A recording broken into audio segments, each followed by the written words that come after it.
Okay, this is video 2. I'm using multi-SIM. Ah, Pro ni siya kung gusto mo og copy ato lang mo sa sige, ina lang ko.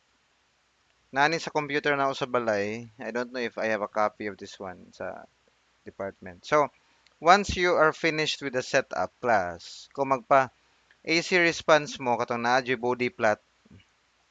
body plot katong semi-logarithmic plane. Kinahanglan ang inyong input kay naay AC nga magnitude nga 1. Okay? AC analysis magnitude, I hope you can see this clearly. AC analysis magnitude nga 1, there's an explanation for that. Para nga makita nato sa body plot, mismong gain na instead nga voltage. Kay gain is VO over VI. If VI is already 1, then gain is just VO. So VO na lang atong i-probe instead nga gain. Kaya naka 1 man si AC analysis. And this is only active for AC analysis. And when this is active, dili na pod active ning RMS, frequency. So balag unsay value ani, okay? And then let's label our node. Pwede ra right click property dayon label. Let's say Vin, then red ang atong net color para sa mga waveform na to unya kay red. Kini kay let's say Vout, then let's say blue.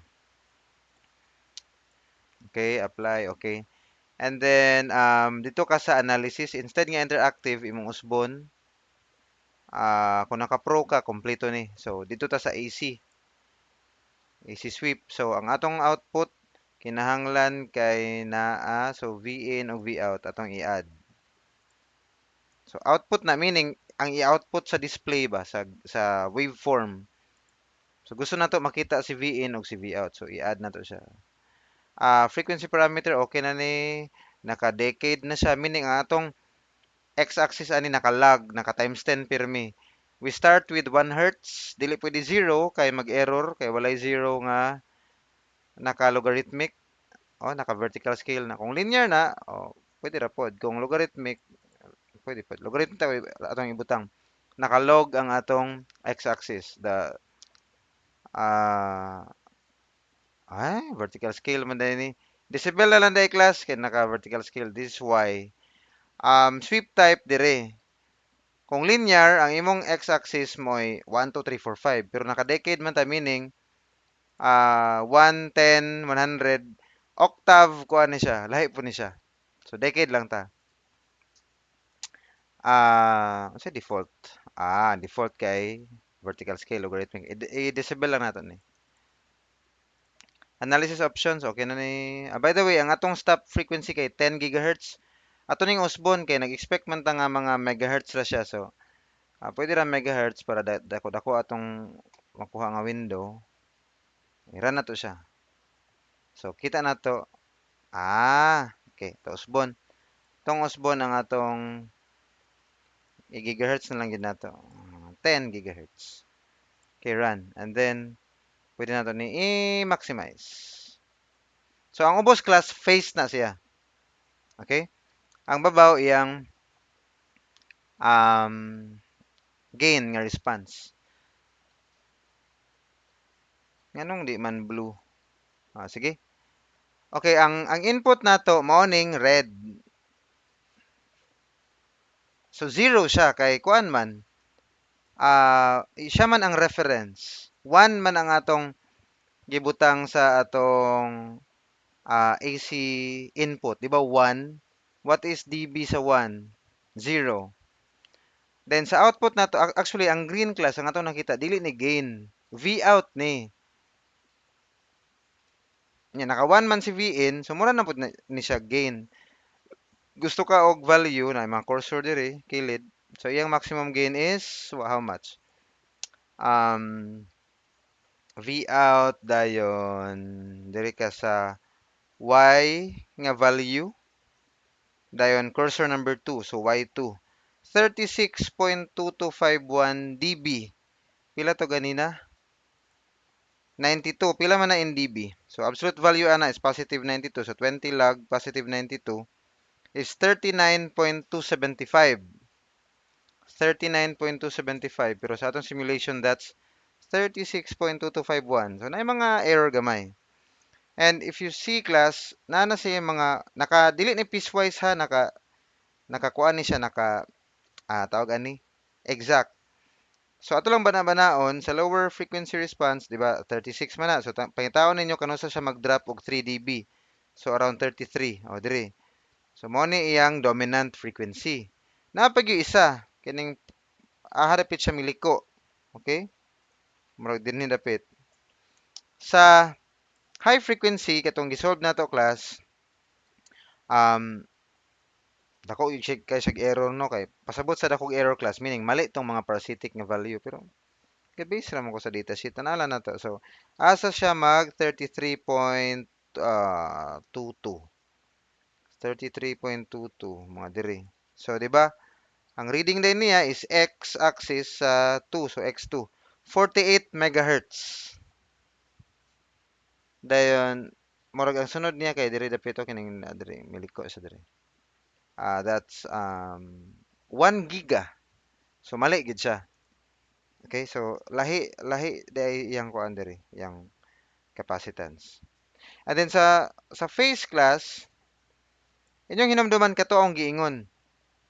Dapat sa midband inverting siya kay inverting amplifier man. So dapat 180. So dire, hoy cursor dire. Dire. Oh, butang ta midband din tanawa ang iyang sa man ni y value sa cursor to y2. Ang y2 niya class is negative 180. Di ba? Maingon ko mo to ang giingon ninyo nga negative siya sa simulations. Dili siya positive 180. It's negative 180. Um, I think and I might be wrong. Para ni siya masigo sa screen. Kay kung mag 180 manggod ka positive, so kini diri kay moabot og 360. So 360 imong baseline. Di nimo makita si zero nga baseline. So para makita si zero kay ginegative lang siya. I don't know. I might be wrong ha, but this is how you plot this. Sa midband dapat negative 180. First cut-off frequency sa lower range, musugod na siya saka, abot siya og so to 45, mo asymptote siya og 90 sa times 10. Pero may saka gyapon sa class kay ikaduha na mong gud ni nga lower cut-off frequency, medyo dugol sila ba. So saka na sad siya. Diri pud sa high frequency naa siya cut-off. Okay dinhi. So gikan sa negative 180 dapat musugod na siya naog. Then mag minus 45 na sa kadiri pag maabot siya sa cut-off, tama no? Pag maabot sa cut-off kay musugod siya na og 0.1 sa cut-off. Then pagka 10 times sa cut-off, mag-asymptote na siya. Pero munaog na sad siya kay naa naman sa cut-off diri dapit. So inyo tong memorization tong point 1, sugod na siya naog or saka, then pagka cut-off maabot siya 45 or negative 45. Then pagka times 10 mo asymptote siya sa 0 or 90 depende kung lower siya or higher.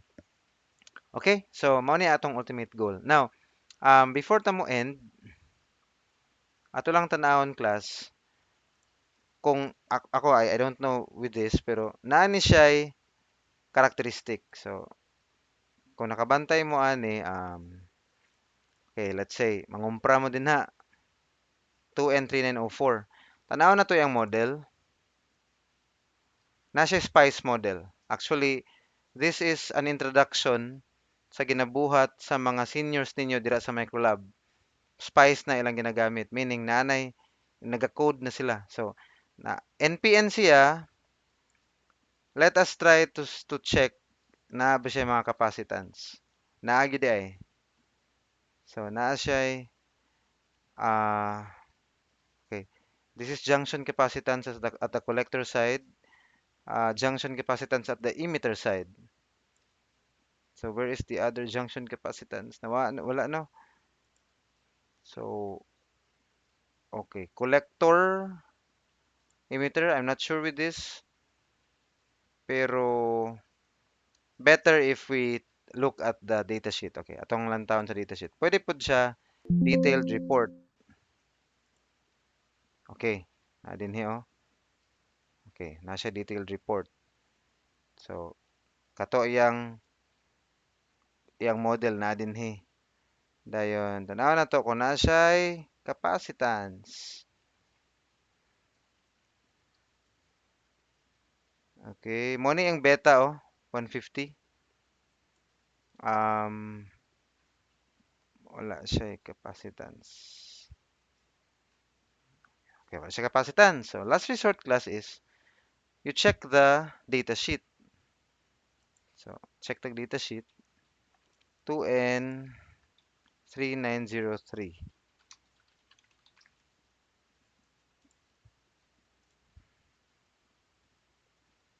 Dayon, may tataog manufacturer, let's say on.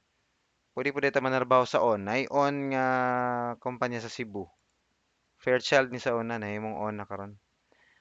Okay, okay. Muna ilang electrical, maximum ratings. Dayon, ato sa page 2. Okay.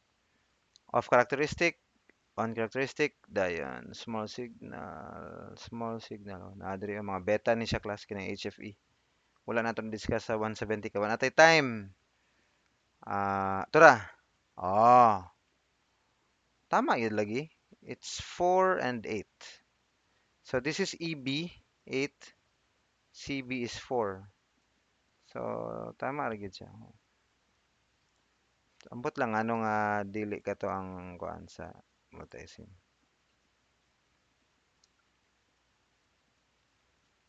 Model.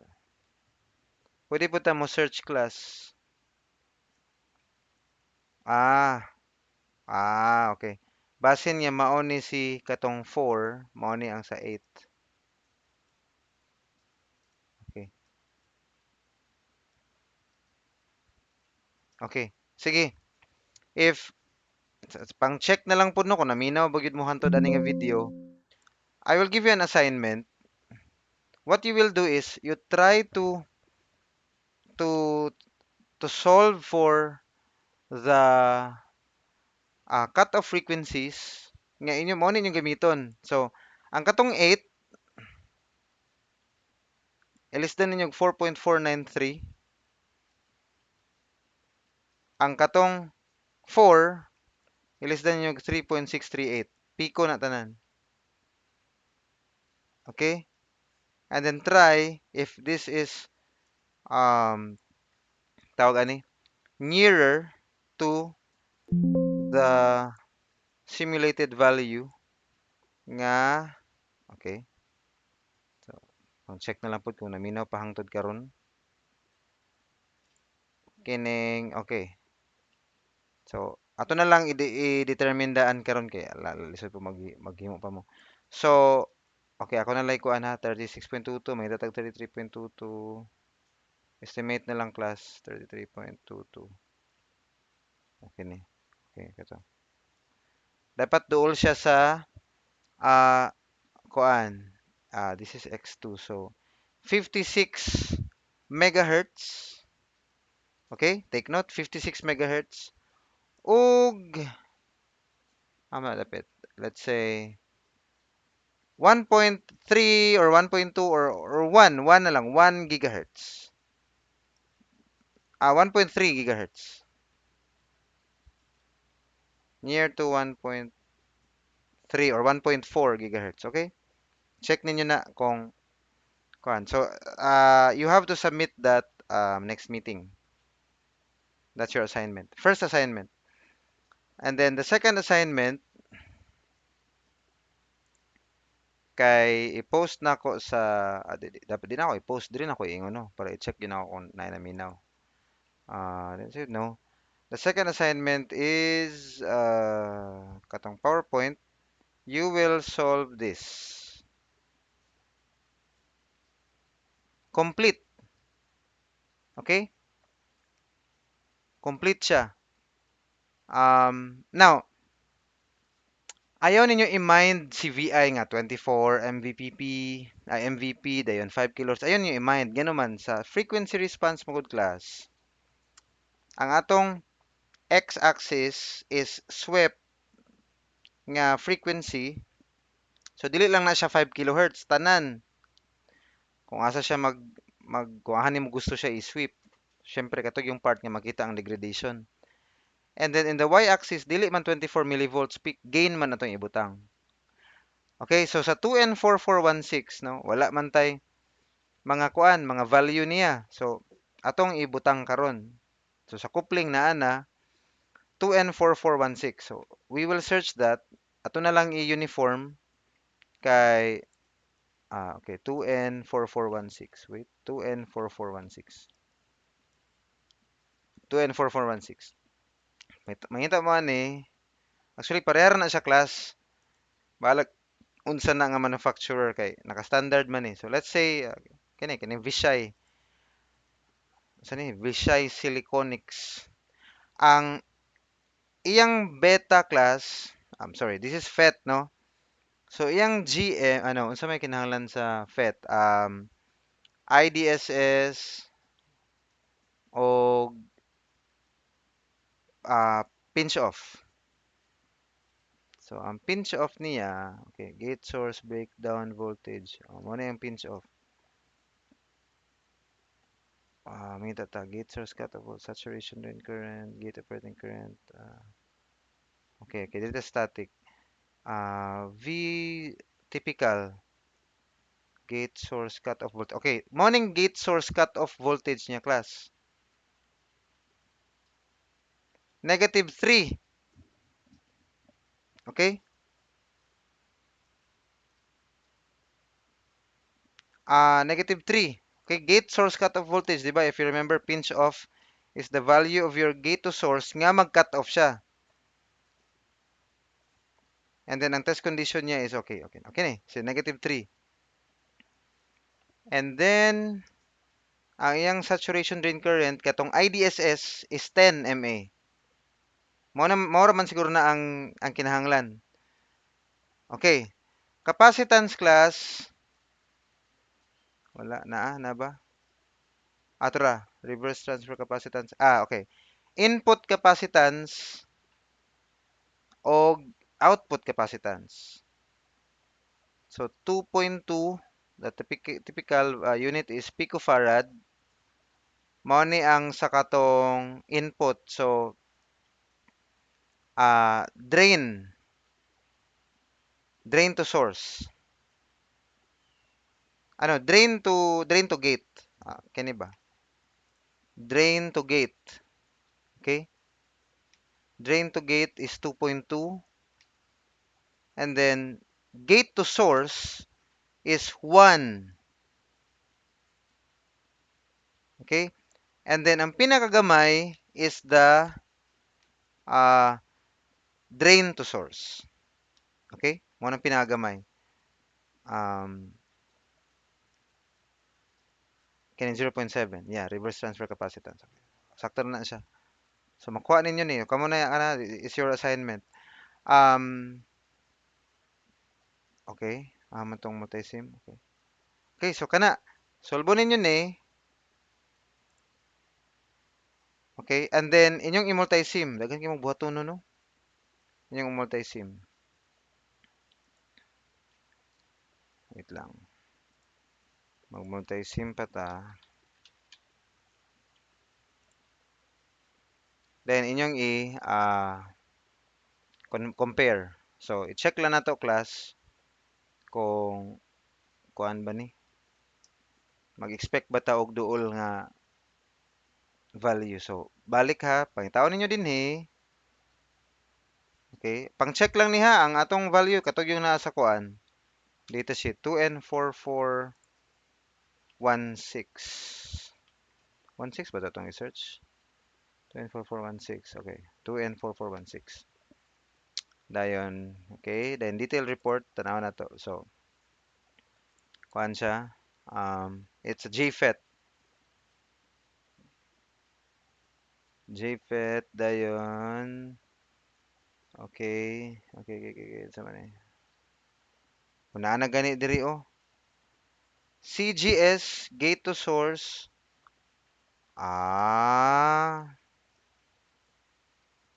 Okay. Sige. Kuan class. Dili ta mo gamit ani. Sorry, akong bakwion akong giingon tungod kay actually sakto man. Diba gate to drain ni. Gate to drain 2.2. Kini ang gate to source, then kini drain to source. Sakto ang gate to drain 2.2, pero sa iyang library kining gigamit nato karon ba nga Philips. Kining Philips kay 2.9 iyang CGS. So we have to use this. Okay? Dayon sige, na diri oh, CGD. Ala, lahi na sad lagi ni. Ay, okay, depende sa manufacturer. Ay. Saan na to ni class? Wait lang, class. National Semiconductor, lahi po diya, no? CGS niya kay 2.4, CGD 1.6. Dire lahi po. Okay, sige. Ngita talain, bi? Ngita talain. Ngita taog, ah, sa man na, Fairchild. Fairchild, National Semiconductor. More results.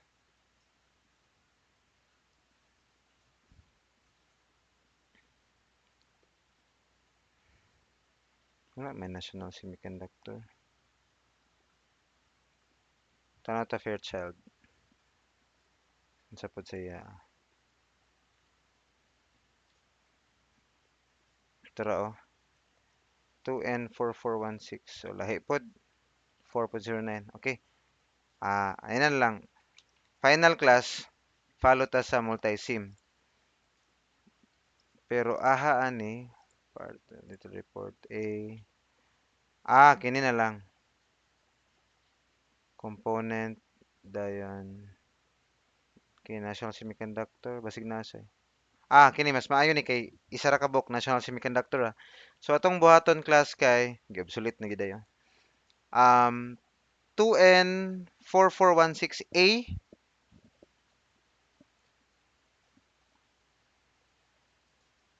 Ay, parehar day gihapon. Parehar day gihapon class. Nagyapoy Philips og National Semiconductor. So, sige, ay na lang. Parehara man. So, kini na lang dayon. Gaminito nato kay Philips na lang. Philips. Okay, Philips. Take note na ko na. Kay basi makalimot po ko. Philips. CGS, CGD. Mo ni atong gamiton nga value. Pero para lang nga ma-practice mo, butangan po na to CDS. Ang CDS, drain to source, kay katong 0.7 picofarad. So, okay? Yeah. Sige. Thank you. Bye-bye.